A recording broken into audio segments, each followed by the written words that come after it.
Todos, como cada lunes, vamos a dar información sobre la evolución de la epidemia.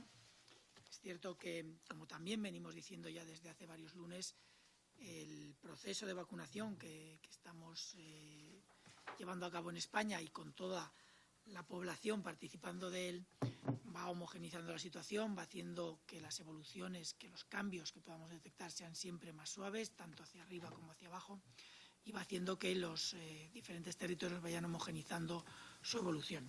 Sin embargo, esta evolución que observamos hacia la homogenización a nivel territorial, gracias a la vacunación, sucede todo lo contrario cuando vamos a valorar la evolución de la epidemia en los grupos según la posibilidad que hayan tenido o no de vacunarse hasta el momento. Hoy los datos indican un ligero ascenso respecto al viernes pasado. Tenemos 100 casos por 100.000 habitantes en 14 días, 51 casos a 7 días, que son ligeramente menos de 5 puntos respecto al viernes. No es un incremento muy importante en 3 días, pero sí que es cierto que es un incremento. Sin embargo, cuando vamos a valorar la situación según los grupos de vacunados y no vacunados, como saben, por la estrategia de vacunación podemos identificarlos perfectamente, vemos que son los grupos de no vacunados los que tienen un incremento real en la transmisión. Los grupos de vacunados mantienen tendencias descendentes, todos ellos.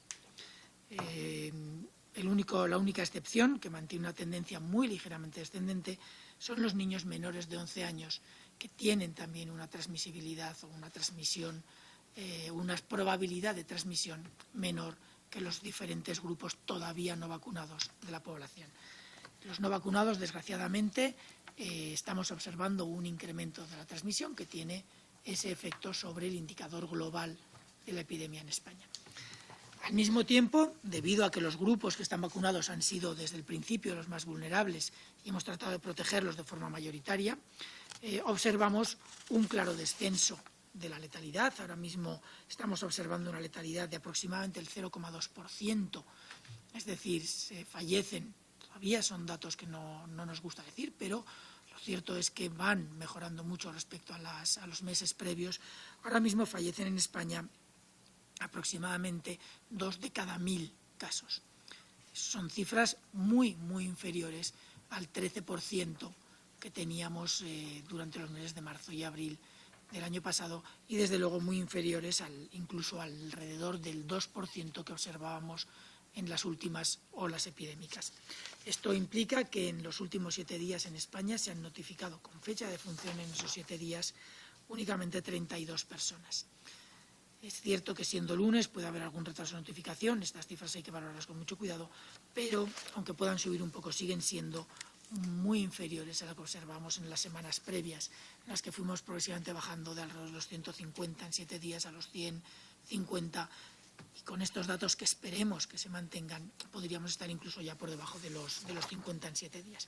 Además, este beneficio de la vacunación a los más vulnerables hace que nuestra situación en las unidades de cuidados intensivos y en los hospitales haya mejorado sustancialmente y tenemos una ocupación de UCIs por debajo del 7% y una ocupación en las camas convencionales de hospitalización de alrededor del 2%.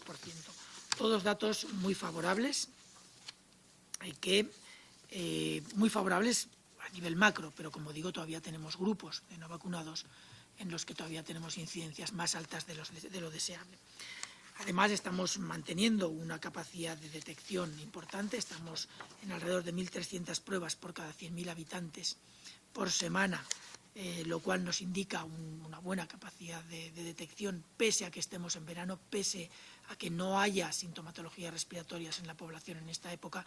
Es cierto que si hiciéramos un poco más, mejor, pero lo cierto es que son cifras bastante buenas para la época del año en la que nos encontramos y con las incidencias que estamos observando actualmente. La positividad está algo por encima del 4%, en 4,6%, pero sí que es cierto que tenemos 9 comunidades claramente por debajo del 4% en la positividad de las pruebas que están realizando. Yo creo que, una vez dicho esto y visto cómo está evolucionando la epidemia, como creo que habrá quedado claro en la presentación que he hecho de datos, la parte importante, la que nos interesa ahora mismo, es valorar cómo evoluciona el programa de vacunación en España. Y para eso le voy a ceder la palabra a la Secretaria de Estado de Sanidad. Por favor, secretaria. Muchas gracias, doctor Simón. Bueno, pues efectivamente, para hacerles un resumen con respecto al último informe de la campaña de vacunación que fue el emitido el viernes, comentarles en primer lugar que desde el viernes se han administrado una vez más durante un fin de semana más de 1 millón de dosis, concretamente 1.105.714 dosis. Esto quiere decir que muy probablemente mañana nos colocaremos en una cifra superior a los 40 millones de dosis administradas. Desde el lunes pasado, en una semana, han sido 3.600.000 las dosis administradas. Por cuarta semana consecutiva volvemos a superar el umbral de los 3 millones de dosis por semana. Y en cuanto a los datos de cobertura obtenidos, hoy es un día también simbólico porque se alcanza un 35% de la población con pauta completa, es decir, nos colocaríamos justo en la mitad de ese objetivo que marcamos del 70% a final de agosto. Ya la mayoría de la población tiene al menos una dosis, concretamente un 52,2% de la población tiene al menos una dosis. Se sigue progresando en orden descendente con los grupos de edad, de forma que ya el último grupo incorporado, el de 40 a 49 años, se alcanza un 62,4% de la población con una dosis. En cuanto a las llegadas previstas, esta semana se prevé un récord de llegada de dosis, concretamente 6.687.430 durante la semana. Pero queríamos aprovechar, el doctor Simón y yo, hoy para hacer un pequeño balance y, sobre todo, para dar las gracias a todas las personas, a las miles de personas que hacen posible ofrecerles esta cifra. Ayer, precisamente, se cumplían 6 meses desde el inicio de la campaña de vacunación más compleja a la que jamás nos hemos enfrentado en todos los tiempos. Sabíamos que nos encontrábamos ante un proceso inédito que iba a estar lleno de incertidumbre y donde tendríamos múltiples incidencias de todo tipo. Pero, sin embargo, tanto la planificación como el trabajo conjunto han hecho posible que hayamos ido cumpliendo todas las estimaciones, todas las previsiones y todos los objetivos que se fueron anunciando.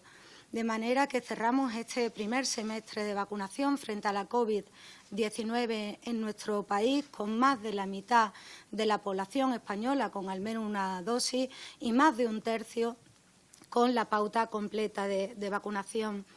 Se hizo, además, con el objetivo claro de vacunar primero a los que estaban más expuestos y, sobre todo, a los más vulnerables, a las personas de mayor edad que habían sufrido, como nadie, la cara más cruel de este virus. Tenemos que recordar que entre todos conseguimos, por ejemplo, ser el primer país de nuestro entorno europeo que consiguió la inmunización completa de los mayores de 80 a primero del mes de mayo. Se trata, por tanto, de un largo camino, de un camino muy intenso que comenzó por la apuesta por el Plan Europeo de la Compra Conjunta de Vacunas, donde, sin ninguna duda, la Agencia Española del Medicamento ha tenido un papel protagonista, tanto en la propia evaluación de las vacunas para la autorización de su comercialización, como formando parte del equipo negociador de la Comisión Europea, que continuó dotándonos todos en el seno del Consejo Interterritorial de una estrategia única de vacunación que se ha ido adaptando a la información, a las nuevas evidencias, a las vacunas disponibles y que ha pasado también por un importante refuerzo de la coordinación. En este sentido, el Grupo Integral de Vacunación del Ministerio de Sanidad, con representantes de Salud Pública, Salud Digital, Agencia Española del Medicamento, Coordinación Asistencial, mano a mano con los coordinadores de todas las comunidades y ciudades autónomas, han hecho una labor extraordinaria de seguimiento y de planificación, con más de 200 reuniones bilaterales y multilaterales y miles de contactos telefónicos y correos electrónicos. Tenemos que reconocer también que nada hubiera sido posible sin la propia fortaleza de nuestro sistema sanitario.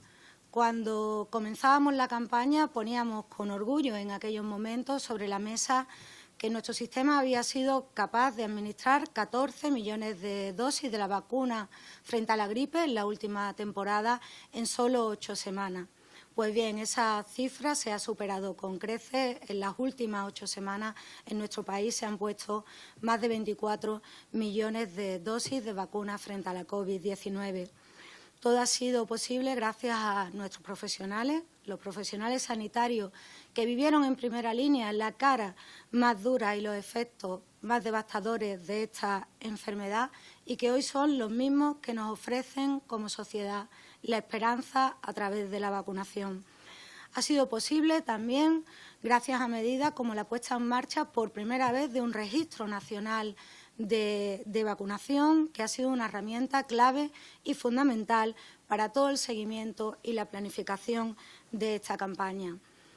Pero ha sido posible también gracias a miles de profesionales que no son sanitarios, que hacen un trabajo quizá más invisible para el resto de la sociedad, como son los trabajadores de las compañías farmacéuticas, de las empresas de logística, los conductores de los camiones que llevan de madrugada las dosis a cada rincón de la península, también el apoyo de las Fuerzas Armadas, de personal de la delegación del Gobierno, de los ayuntamientos que han colaborado en el mejor desarrollo de estas campañas.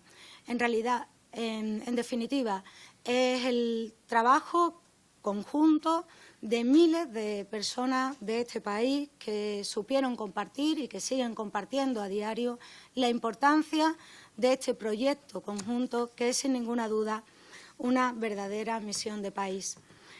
Y, por supuesto, nada hubiera sido posible si no es por la magnífica aceptación de la población española, su compromiso ejemplar con la campaña de vacunación, un compromiso que sigue siendo necesario hasta que completemos todos los grupos de edad, superando incluso más allá del 70% de la población vacunada.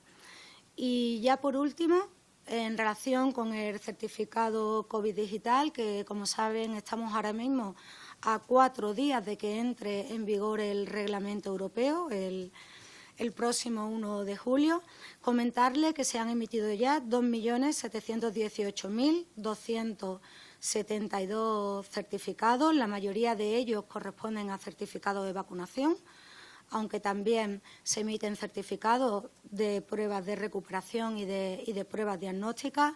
Ya son 12 las comunidades autónomas que son capaces de emitir las 3 modalidades de certificado y 7 las comunidades y ciudades autónomas que emiten los 2 tipos de certificados de vacunación y de recuperación. Así que, por nuestra parte, nada más y muchas gracias.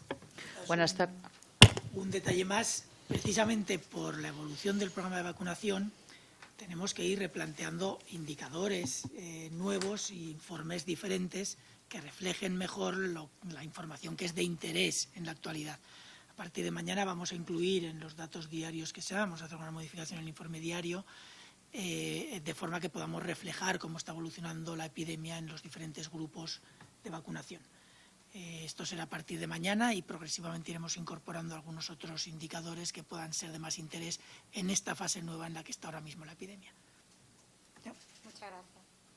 Buenas tardes. Vamos a dar paso a las preguntas de los periodistas que nos acompañan en la sala.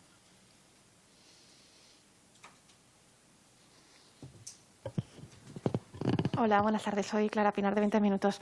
Bueno, tengo un par de preguntas que podrían responder cualquiera de los dos. Sobre la incidencia en grupos no vacunados, y a lo mejor adelantando, no sé si un poco los datos que van a dar mañana por primera vez, quería saber si podían concretar, bueno, pues de personas de 20 a 29, de 30,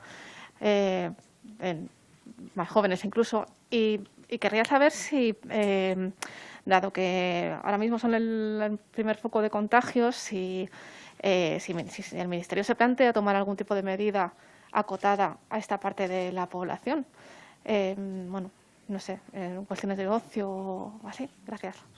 Bueno, ahora mismo tenemos un grupo que está perfectamente vacunado, que mantiene una incidencia descendente, ya muy suave, porque ya casi no tienen margen para seguir descendiendo, son los mayores de 80 y los mayores de 70. De 70 a 79. Tenemos otro grupo de 60 a 69 que tienen una altísima cobertura con la primera dosis y que progresivamente están consiguiendo una muy buena cobertura con segunda dosis, que siguen descendiendo también, pero un poquito más suave de lo que se observó en estos grupos, que a medida que vayan obteniendo la segunda dosis probablemente van a seguir bajándola. Tenemos otro grupo que son las personas de 50 a 59 años que tienen ya coberturas también muy altas con segunda dosis y que tienen un claro descenso, y luego el resto es progresivo. Los mayores de 40 a 49 años están progresivamente más vacunados y se empieza a ver una estabilización, incluso un inicio de un descenso, pero todavía están en incidencias algo más altas, y el resto de los grupos son los que no están vacunados y por lo tanto todavía se observan incidencias mayores.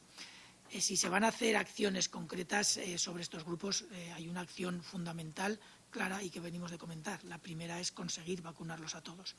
Es lo que creo que se ha dicho múltiples veces a lo largo de este año y medio.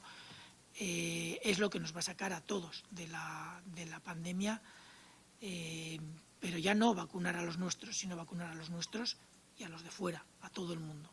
España, el primer paso es vacunar a los que están en España, el siguiente paso será que España aporte todo lo que pueda para ayudar a vacunar al resto de la población mundial. Ahora mismo la primera acción es esa, y luego obviamente hay que mantener medidas. Sabemos que este fin de semana se ha dejado de utilizar la mascarilla en exteriores para quien quiera dejar de utilizarla, no es obligatorio. La gente que considere que todavía puede haber algún riesgo a su alrededor, obviamente está más que bienvenida para utilizar la mascarilla, y yo creo que debemos todos ser conscientes de que aunque en exteriores los riesgos se han reducido muchísimo, siempre que se mantengan una serie de medidas de control, distancias, etcétera, eso no quiere decir que no se pueda seguir utilizando para nada. Y en interiores tenemos que tener muchísimo cuidado, sobre todo los grupos de personas que no estén vacunados. Yo creo que esas son las medidas fundamentales ahora mismo. No hay mucho más, no vamos a inventar nada nuevo. Ya llevamos suficiente tiempo para saber cuáles son las medidas que permiten reducir la transmisión. Y además ahora tenemos un arma clara, que es la vacunación. Si conseguimos mantener ambas cosas durante el tiempo suficiente para conseguir coberturas de vacunación suficientemente elevadas, yo creo que vamos a conseguir que estos incrementos que se observan ahora en los grupos de no vacunados vuelvan a entrar en vereda, por así decirlo, y vuelvan a descender rápidamente. Por otro lado, es esperable al final de los cursos académicos, etcétera, pues es esperable también que haya algo más de interacción, y además es esperable después de un año y medio, vuelve el verano, vuelven las vacaciones.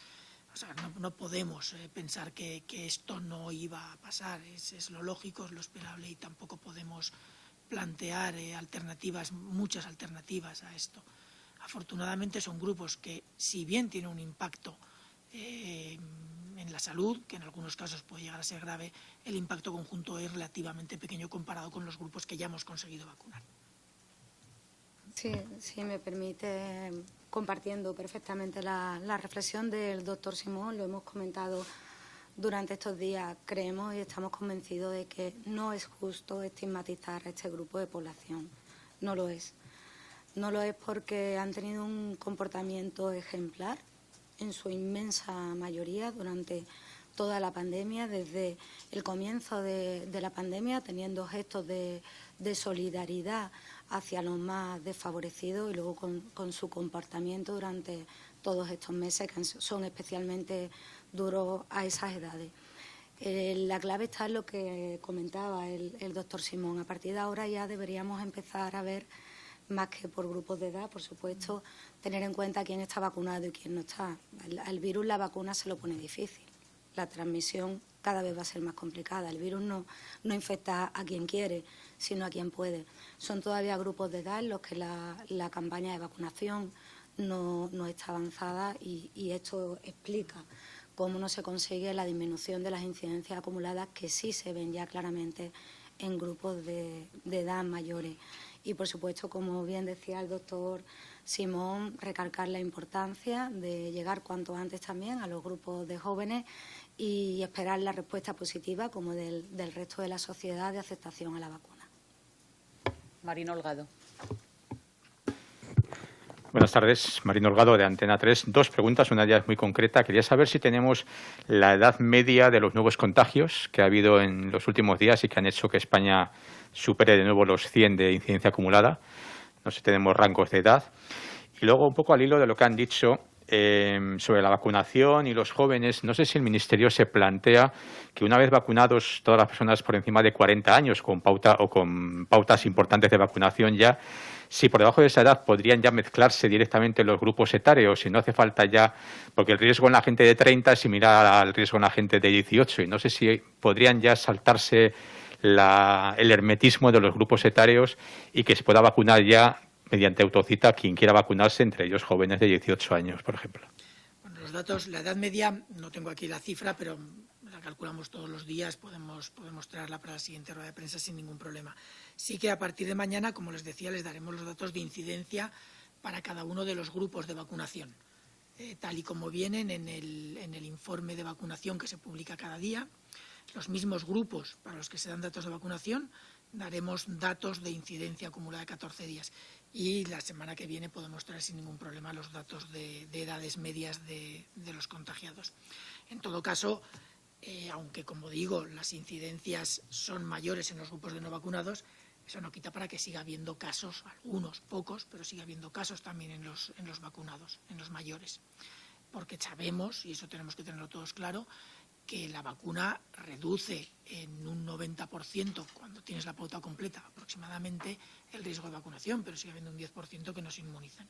Para evitar que ese 10% que no se inmunizan se infecten, necesitamos vacunar de manera homogénea al menos al 70% de toda la población. Nosotros, afortunadamente, y esto nos pondrá en una posición muy buena en caso de que hipotéticamente puedan venir variantes que escapen marginalmente a la inmunidad, si conseguimos mantener las coberturas que tenemos hasta ahora de alrededor del 90, al 95, 97% de la población de los grupos que se están vacunando hasta ahora, si conseguimos mantener niveles similares en los grupos que faltan, estaremos en una posición de partida muy buena para hacer frente en caso de que venga alguna variante nueva que pueda escapar en parte a la inmunidad generada por la vacuna. Estaremos, como digo, en una posición muy buena para hacerle frente. En cuanto a los grupos de vacunas, esa es la palabra. Marino, es algo que ya está contemplado en la estrategia, el solapamiento de los grupos. Es verdad que se sigue recomendando que se intente en la medida de lo posible seguir un orden descendente, por lo menos hasta los 30 años, que todas las comunidades autónomas comparten el esfuerzo de hacer una repesca hacia atrás a todos los mayores de 40 años para que no queden demasiadas bolsas de estos grupos de mayor edad sin vacunar, pero ya la estrategia actual permite precisamente el solapamiento, ¿no? Y permitir el solapamiento tiene mucho que ver con facilitar la propia campaña de vacunación. Estamos en una semana donde se reciben muchos millones de dosis, como por ejemplo esta con más de 6 millones de dosis, donde el ritmo de vacunación va muy, muy rápido y, lógicamente, lo primordial ahora mismo es que ese ritmo no se detenga, que la estrategia sea lo suficientemente flexible y que no sea rígida de compartimentos estancos para que no quede ninguna agenda por rellenar y todas las citas para vacunar puedan aprovecharse. Hola, ¿qué tal? Buenas tardes. Sara Becerro, de Es Radio.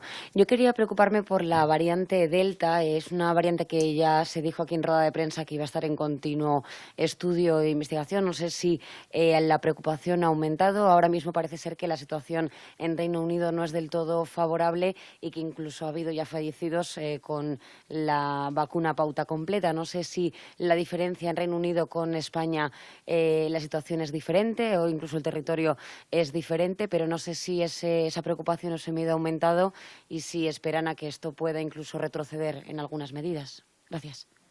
Lo cierto es que tenemos cada día más información sobre la variante Delta. No toda la que queremos tener, pero sí que tenemos cada día más información sobre la variante Delta. En Reino Unido, como acabo de decir que no todos los inmunizados, no todos los vacunados se inmunizan, por lo tanto son susceptibles a la vacuna, a la enfermedad, y por lo tanto pueden tener un riesgo de tener un cuadro grave o de fallecer, igual que cualquier persona que no tiene inmunidad. Por lo tanto, es normal que cuando tienes una transmisión de la enfermedad ya hay alguna persona no inmune que se infecta, según su grado de vulnerabilidad, pueda fallecer o no. No es deseable, pero es lo que hay. Por eso mantenemos siempre la idea de que hasta que no se consigan las coberturas adecuadas con la pauta completa, tenemos que seguir manteniendo unas ciertas medidas de precaución. Esto no se ha terminado, va muy avanzado. Cada vez podemos relajar algunas de las medidas. Este fin de semana el uso de las mascarillas en exteriores, algunas se relajaron hace unas semanas, pero tenemos que seguir teniendo mucho cuidado. En cuanto a la variante Delta, la información que tenemos ahora mismo indica que podría ser algo más transmisible, según los datos de los informes que ahora mismo está dando Reino Unido. Que podría escapar marginalmente a la inmunidad que genera la vacuna cuando solo se ha vacunado con una dosis, y menos de lo que parecía la semana pasada. Los datos de la semana pasada indicaban que con una dosis la variante Delta la vacuna contra la variante Delta tenía una eficacia de alrededor del 31%. Esta semana parece ser que es del 35%, con los estudios del mismo organismo, la misma institución y la misma metodología. Es decir, todavía tenemos datos que nos incitan a pensar que, la información que tenemos es la que tenemos que aprender a utilizarla, pero no podemos darle una fiabilidad del 100%. Los datos de transmisibilidad también indican que podría ser algo más transmisible, pero, de nuevo, el mismo estudio, hecho una semana más tarde por las mismas instituciones del Reino Unido con la misma metodología, muestran que esa mayor transmisibilidad podría no ser tan alta como se comentaba hace unos pocos días. Hablaba entre el 50 y el 70%. Los datos que estamos recibiendo hoy estarían entre el 30 y quizás incluso menor. Es decir, hay que tener mucho cuidado a la hora de interpretar todos estos informes, porque son informes que no incluyen todos los datos ni todas las variables sociales, socioeconómicas, número de contactos, etcétera, que tenemos que valorar para poder apreciar realmente el significado de esos datos. Son muy útiles, nos sirven para saber por dónde tenemos que ir, cómo tenemos que pensar, qué estudios tenemos que hacer nosotros en nuestro país cuando tengamos un número suficiente para poder hacerlos, pero lo cierto es que hay que valorarlos con mucho cuidado. Yo creo que hay que dar a los datos la incertidumbre que tienen, porque si no podemos acabar incluso haciendo decisiones o tomando decisiones que no son quizás las correctas en algunos casos. En España la variante Delta está subiendo en presencia, pero no está implicando incrementos al menos significativos de transmisión. Puede ser que se suavice un poco, habrá que verlo, todavía no tenemos certeza. Puede ser que en algún punto concreto, en algún momento concreto pueda generar un brote, pero claro, la variante que entre en una población susceptible será la variante que ocupe el espacio en esa población susceptible si no ha entrado otra. Todavía tenemos dudas de cómo están evolucionando estas cosas. En España ahora mismo tenemos una presencia de variante Delta, si no recuerdo mal, de alrededor de entre el 3 y el 4% a nivel global, pero con diferencias muy importantes entre comunidades autónomas. Hay muchas comunidades que no han detectado ningún caso y hay comunidades que están probablemente por encima del 15%, pero no tenemos tampoco certeza porque las muestras que se secuencian pueden tener sesgos. Según nuestros estudios de muestras aleatorias que se han tomado de forma aleatoria en la población de casos, estaríamos entre el 3 y el 4% a nivel nacional. Pero luego específicamente para cada comunidad hay que valorarlo con mucho cuidado. En todo caso, sí que es una variante que puede ocupar espacio, no quiere decir que incremente la incidencia. Por ahora en España estamos en una situación en la que este incremento pequeño que estamos observando en la incidencia no está probablemente asociado a la variante Delta. Puede ser en alguna zona muy local, muy regional, muy particular, puede ser, pero a nivel global, desde luego, no está asociado todavía, al menos a la variante Delta. Puede ser que lo esté en el futuro, pero está mucho más asociado a que tenemos poblaciones no inmunes entre las que ahora mismo está circulando el virus, sea la variante Delta, sea la variante Alfa, sea la variante Gamma, sea la variante Beta, la que sea. Y ahora mismo es fundamentalmente debido a que son poblaciones que ahora mismo no están todavía inmunizadas contra la enfermedad. Belén. Hola, buenas tardes. Belén Remacha, del diario.es. Yo les quería preguntar por el macrobrote originado en Mallorca entre estudiantes que celebraban el fin de curso. En primer lugar, si nos pueden confirmar la cifra de casos asociados, contactos que han contabilizado hasta ahora, porque entiendo que Sanidad además lo tiene que estar coordinando al ser interregional. Y relacionado con esto, ¿cuál es el perfil de riesgo al que le puede afectar esto gravemente, como contactos? Porque los padres y los abuelos de estas personas en principio están vacunados, pero les quería preguntar, ¿les preocupa esa cohorte de edad que solo tiene una dosis, esas que están entre 60 y 69 años? ¿Pueden estar afectados por esto? ¿Y cuánto vamos a tardar en saber si realmente tiene consecuencias sobre la hospitalización? Muchas gracias. Bueno, gracias a ti. Bueno, el brote de Mallorca, yo creo que todo el mundo está muy bien informado de las razones por las que se ha producido. Es un brote en el que ha congregado a una población importante de múltiples orígenes dentro de nuestro territorio y de fuera de nuestro territorio, porque los viajes de este tipo a la zona donde se ha producido el problema, de viajes de estudios de este tipo, no son únicamente desde España, son también desde otros países que van al mismo punto. En estas condiciones tenemos el caldo de cultivo perfecto para que se genere una transmisión. Múltiples orígenes, múltiples escenarios epidemiológicos diferentes, algunos con incidencias muy superiores a las de otros, múltiples orígenes geográficos, con por lo tanto la posibilidad de múltiples variantes diferentes en la misma zona, y luego eventos masivos con poco control, vamos a llamarlo así, que pueden generar situaciones de transmisión, que además esas zonas de, digamos, de eventos multitudinarios con superdiseminación o probabilidad de gran diseminación del virus a múltiples personas, luego se veían de nuevo amplificados a pequeña escala en cada uno de los pequeños grupos que iba, porque obviamente se reunían entre ellos. Todo esto era una situación, digamos, que se generó la situación perfecta para una gran transmisión del virus en un punto concreto. No es la primera vez que pasa, quizás sí la más mediática, pero no es la primera enfermedad ni la primera vez que pasan cosas parecidas, a menor escala. Ahora mismo tenemos identificados a un total de 5.126 viajeros, podría haber algunos más. Algunos ya han regresado ya 4.464 de estos viajeros, faltan por regresar alrededor de 470 y hay todavía unos cuantos que tienen previsto el viaje. No sabemos si lo van a hacer o no al final, las recomendaciones están ahí, no sabemos si las van a hacer. Tenemos ahora identificados un total de 1.167 casos, la gran mayoría son casos transmitidos en el punto de transmisión, pero ha habido algunos casos secundarios, poquitos, alrededor de 20 o 30, no muchos más. Y tenemos a 4.796 personas en cuarentena. Son datos importantes. No voy a dar ahora mismo detalles de por comunidad autónoma, cada comunidad autónoma yo creo que puede dar sus datos específicos, pero son datos importantes, son datos que nos dan ese toque de atención en el que tenemos que tener claro que los grupos que todavía no están inmunizados tienen que ser conscientes de que todavía no están inmunizados. No está teniendo ahora mismo todavía un impacto enorme en la incidencia global, pero sí que representan ya un porcentaje no desdeñable del total de casos notificados en los últimos 7 o 8 días. Están representando ya alrededor del 5%, perdón, 2,5% de los casos de los últimos 14 días y alrededor del 5% de los casos de los últimos 7 días. Es cierto que la mayoría son de los últimos 7 días. No son datos exagerados, pero tienen ya un peso en la notificación. Si van a tener o no un impacto en la hospitalización, UCIs y fallecimientos, por ahora el efecto directo probablemente no. Son personas jóvenes, algunos se hospitalizarán, desgraciadamente, y es posible que alguno fallezca. Numéricamente serán muy poquitos, pero la opción, la posibilidad está ahí. Si esto va a tener un impacto en el resto de la población, bueno, creo que lo ha dicho muy bien. Sus padres probablemente son las personas que están ahora mismo, que tienen ahora mismo entre 50 y tantos años, entre 45 y 55 años. Hay un porcentaje de estos grupos de edad que están vacunados importante con una dosis, no tantos con 2 dosis. Por tanto, podría haber algún caso secundario, como ya hemos comentado que ha habido. Esperemos que no.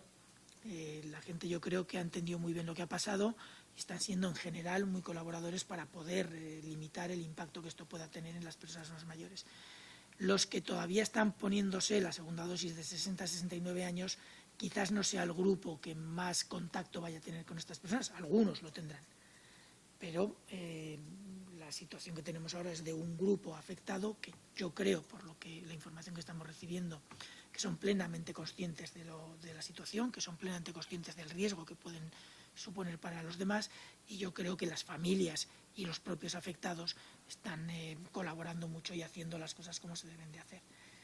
Yo espero que no tengan un impacto muy importante, pero sí que es posible que se pueda observar, aunque no sea muy grande, sí que se pueda observar algún impacto en otros grupos de edad. Buenas tardes, Jesús Mediavilla, de Redacción Médica.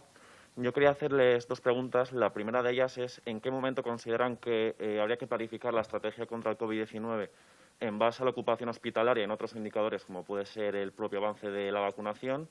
Y, por otro lado, ¿se han notado algún aumento significativo de la presión asistencial o incluso colapsos en atención primaria, habida cuenta que los casos que se infectan ahora son jóvenes, que es este nivel asistencial el que maneja estos casos que no suelen acabar ingresados en hospital? Y, claro, ¿cómo puede afectar esta situación a la vuelta a la normalidad asistencial en este nivel, en atención primaria? Muchas gracias. La primera no la he entendido bien. ¿Planteabas si la estrategia habría que cambiar? Si habría que planificar o modificar, ¿cuál sería el mejor momento para modificar la estrategia contra el COVID-19 en base a la ocupación hospitalaria y no otros indicadores como puede ser la vacunación? Muchas gracias. Bueno, respecto a la primera pregunta, la pandemia de coronavirus es una pandemia, es un problema global, con lo cual yo creo que tenemos que empezar a entender que no es un problema de que un sistema sanitario de un país sufra o no sufra, sino que estamos hablando de un problema global en el que hay muchos países que todavía están en una situación muy catastrófica en sus sistemas sanitarios. Por lo tanto, yo creo que tenemos que plantearlo, obviamente desde nuestro punto de vista un poco egoísta, en qué impacto está teniendo en nuestros sistemas, bien, pero tenemos también que plantearlo en qué impacto puede tener lo que nosotros hagamos en otros países. Dicho eso, la ocupación hospitalaria es importante desde el punto de vista sanitario, pero el control de la pandemia no es únicamente el sistema sanitario. Hay transmisión. Los jóvenes tienen un impacto menor, pero tienen un impacto. Y ahora mismo sí que es cierto que la ocupación hospitalaria va bajando progresivamente, pero si tenemos incidencias muy altas en jóvenes, aunque proporcionalmente respecto al número de casos, la incidencia o la afectación de UCIs y de hospitalización y de fallecidos sea más baja, si el número de casos aumenta, aumentará. Y por lo tanto creo que tenemos que ser muy conscientes de que esto no es solamente una cuestión de que los sanitarios lleguen a una situación adecuada de estrés, de situación de presión sobre los sistemas sanitarios, sino que tenemos también que, en la medida de lo posible, tratar de reducir la transmisión al máximo. Eso por un lado. Aún así, sí que estamos trabajando con indicadores diferentes.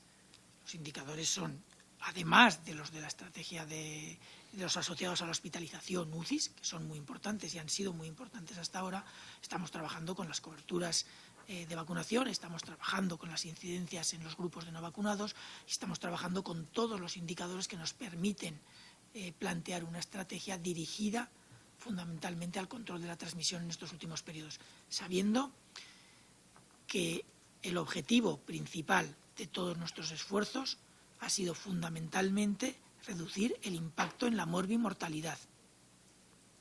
Y una vez conseguido ese objetivo, empezamos a plantear los siguientes, que es tratar de minimizar al máximo la transmisión. Eso por un lado. Luego, sobre el colapso de primaria, depende de cuánta incidencia lleguemos a tener. Sí que es cierto que podría pasar que si tenemos una incidencia muy grande en personas que tienen un impacto, una gravedad de la enfermedad menor, la mayor parte de esos casos se traten en primaria, pero en principio primaria ya está tratando como primer acceso a todos los casos desde hace meses, 1 año y medio, en realidad. En algunas comunidades con un sistema más fuerte en primaria, en otras comunidades con un sistema más débil en primaria, lo cual tiene también un impacto en la hospitalización. Pero lo cierto es que primaria está trabajando de manera muy importante desde el principio. ¿Puede haber proporcionalmente más casos que vayan a primaria? Sí, pero también tenemos incidencias mucho menores de las observadas en periodos previos. Con lo cual yo creo que vamos a estar en una situación aceptable. A nivel local, en algún punto concreto, donde hay un brote más grande de lo esperado, desde luego que en un indicador muy pequeño geográficamente puede haber presiones muy altas, incluso algún colapso, pero desde luego en cuanto empiezas a aumentar el nivel geográfico, esta probabilidad no se puede eliminar, pero es cada vez menor. Si me permite, doctor Simón, un poco quisiera poner en valor el trabajo de la atención primaria y el trabajo de los servicios de salud pública cuando se enfrentan a brotes de esta envergadura o menos complejo que este, porque es un trabajo demasiadas veces invisible de seguimiento, del aislamiento de los casos, de identificación, de trazado, de lo que vienen llamando rastreo de los contactos. Y es un trabajo absolutamente indispensable para controlar la transmisión de este virus. Y lo sigue siendo. Durante la pandemia se ha ido poniendo el acento en una parte u otra del sistema asistencial, muchísimo, por ejemplo, en la dotación de capacidades diagnósticas que se han ido mejorando a lo largo de la pandemia, pero hay un trabajo fundamental de trazado, del aislamiento correcto de los casos, de la cuarentena correcta de los contactos, que recae en muy buena parte en la atención primaria de este país y en los servicios de salud pública. Y nos gustaría, yo creo, al doctor Simón y a mí ponerlo en valor. Antonio Delgado. Hola, buenas tardes. Antonio Delgado, de Datadistas. Tenía dos preguntas. Una para Fernando Simón. En Cantabria ha subido en los últimos 10 días de 65 casos de incidencia a 160. No sé si nos puede comentar algo específicamente de este caso, si tienes datos de qué está pasando en Cantabria. Y por otro lado, no sé si para la Secretaría de Estado o para los dos, en la estrategia de vacunación número 8 que se publicó la semana pasada, se ha incorporado por primera vez un apartado sobre recomendaciones de vacunación en personas con COVID persistente. Entonces, no sé si desde la ponencia de alerta, desde la Comisión de Salud Pública, se está trabajando, por ejemplo, en hacer un censo de pacientes, porque hay estudios en otros países de que está hablando entre un 10 y un 20% de los casos de las personas que han pasado la enfermedad que podían tener COVID persistente. No sé si en España se esté trabajando en alguna medida en el tema de hacer un censo de pacientes y algún tipo de coordinación de diagnóstico de este tipo de pacientes con las comunidades autónomas. Gracias. Bueno, en Cantabria ha pasado lo mismo que en el resto de las comunidades autónomas. Son los grupos de no vacunados los que están teniendo una mayor incidencia. Sí que es cierto que si observamos los datos de Cantabria, en estos grupos el incremento ha sido importante, muy importante, y es lo que arrastra el indicador global de la comunidad autónoma. Como digo, en los datos que publicaremos mañana con las nuevas gráficas y los nuevos datos del informe, lo podrá observar perfectamente. Se observa un incremento en las últimas semanas, semana y media, muy importante de los grupos de no vacunados, los más jóvenes. Yo creo que no tiene mucho más misterio, simplemente que en esta comunidad, que tiene unas incidencias muy bajas, se ha notado mucho más el impacto. En cuanto al COVID persistente, se está ya trabajando entre varias unidades del Ministerio para tratar de establecer exactamente el protocolo de actuación, cómo debemos de actuar respecto a ellos, cómo identificarlos y la parte más importante y más difícil, hacer una definición realista y correcta de lo que es COVID persistente, que es probablemente ahora mismo va a ser el caballo de batalla durante los próximos meses en relación a este tema, el hacer una definición correcta que englobe a los que hay que englobar y que saque del paquete a los que hay que sacar del paquete. No va a ser fácil, ya lo adelanto, pero ya hay al menos 3 unidades del Ministerio que estamos trabajando en tratar de llegar a una buena definición y a un buen procedimiento de actuación.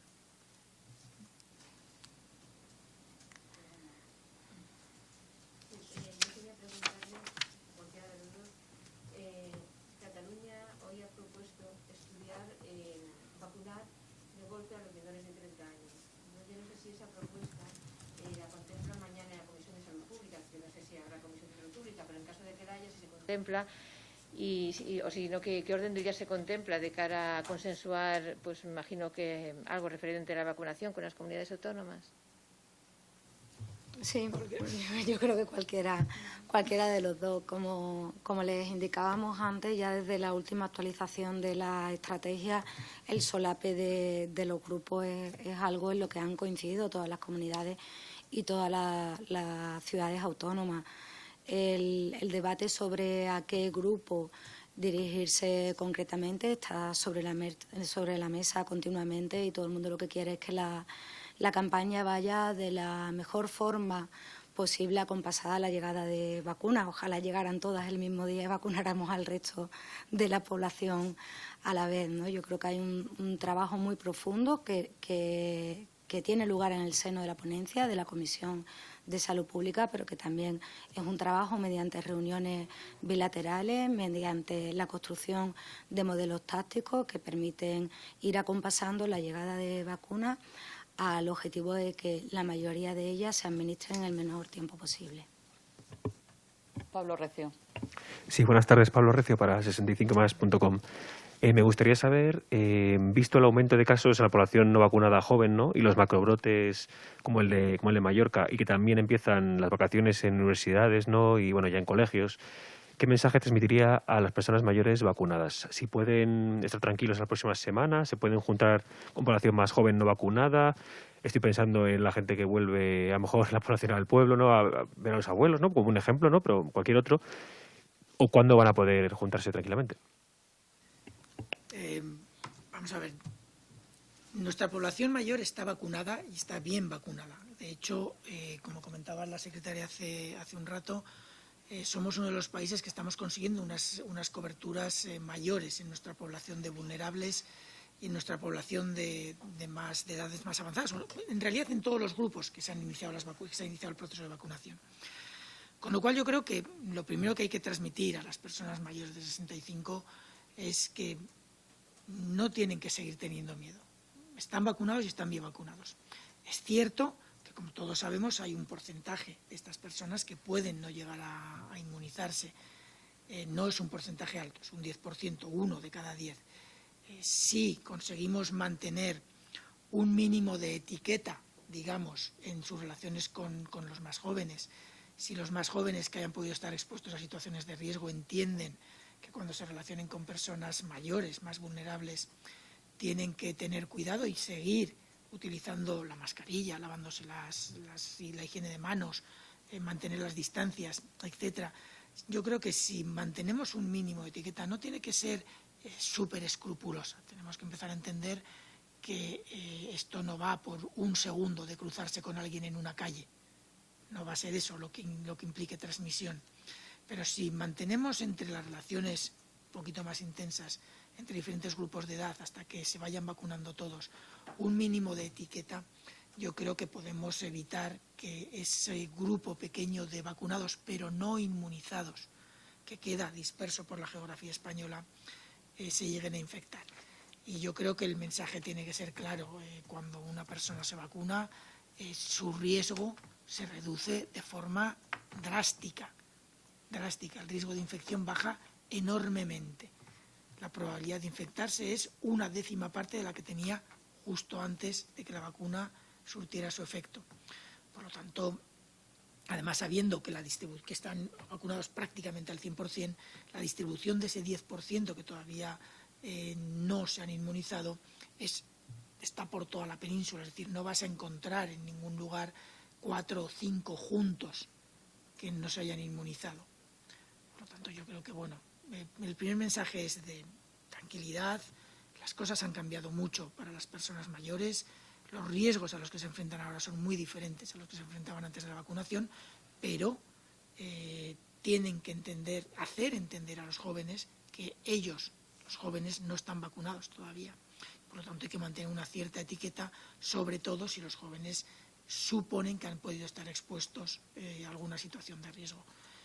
Y estoy diciendo los jóvenes, pero en realidad me refiero a cualquier persona que no esté vacunada. Digo los jóvenes porque son los grupos que mayoritariamente quedan por vacunar. Finalizamos aquí esta rueda de prensa. Muchas gracias a todos.